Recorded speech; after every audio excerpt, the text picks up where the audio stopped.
आज हम वृत्त की परिधि का सूत्र C बराबर 2πr को व्युत्पन्न करेंगे। इसके लिए हमें एक वृत्त लेना होगा जिसका केंद्र O है। इस वक्र की परिमाप अर्थात वृत्त की परिधि जिसका सूत्र C बराबर 2πr है। पर यह सूत्र कैसे व्युत्पन्न हुआ यह हम आज देखने जा रहे हैं। अब हम इस केंद्र से वृत्त की परिधि पर लंब डालते हैं अर्थात यह 90 अंश का हुआ। यह वृत्त की त्रिज्या r भी है। अब हम एक समकोण त्रिभुज की रचना इस प्रकार करते हैं। मान लेते हैं यह वृत्त का दूसरा बिंदु है। यह लंब OA प्रथम बिंदु वृत्त की परिधि पर और यह वृत्त की परिधि पर दूसरा बिंदु। चूँकि यह OAB एक समकोण त्रिभुज है अतः यह ऊंचाई होगी एवं यह आधार होगी। आधार को हम छोटा b से व्यक्त करते हैं। इस प्रकार इस छोटे समकोण त्रिभुज का क्षेत्रफल होगा 1/2 आधार b एवं ऊंचाई r जो वृत्त की त्रिज्या भी है। यदि यह वृत्त का पहला छोटा समकोण त्रिभुज है। इस प्रकार हम प्रसामान्यीकरण के द्वारा अन्य रचना भी बिल्कुल इसके समरूप ही कर सकते हैं।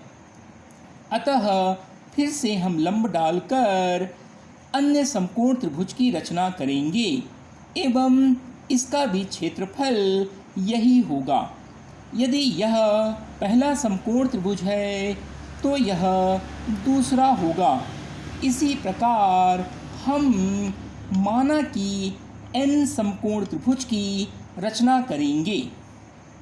अब हम यह देख सकते हैं कि सभी समकोण त्रिभुजों का क्षेत्रफलों का योग 1/2 br धन दूसरे का भी 1/2 br धन इसी प्रकार n का भी 1/2 br होगा। यदि सबको हम योग कर दें तो यह n गुणा 1/2 br होगा। यह वृत्त के क्षेत्रफल के बराबर है जिसे हम पाई r वर्ग भी लिखते हैं। यह वृत्त का क्षेत्रफल है।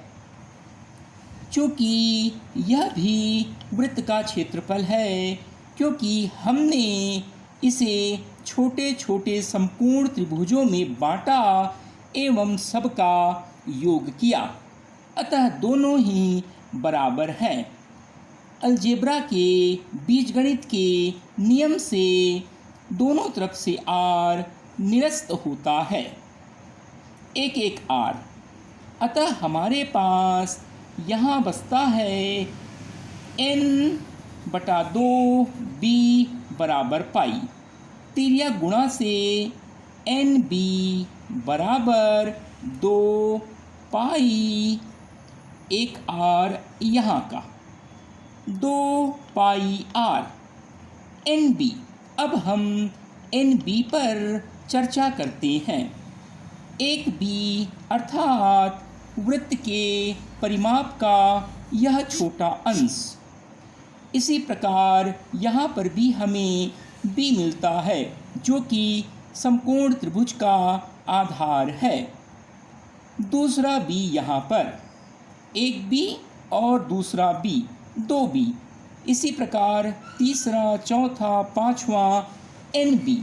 अतः हम देख सकते हैं कि सभी b का योग अर्थात वृत्त की परिमाप या वृत्त की परिधि, या हम इस NB के जगह वृत्त की परिधि अर्थात सरकमफेरेंस c लिख सकते हैं।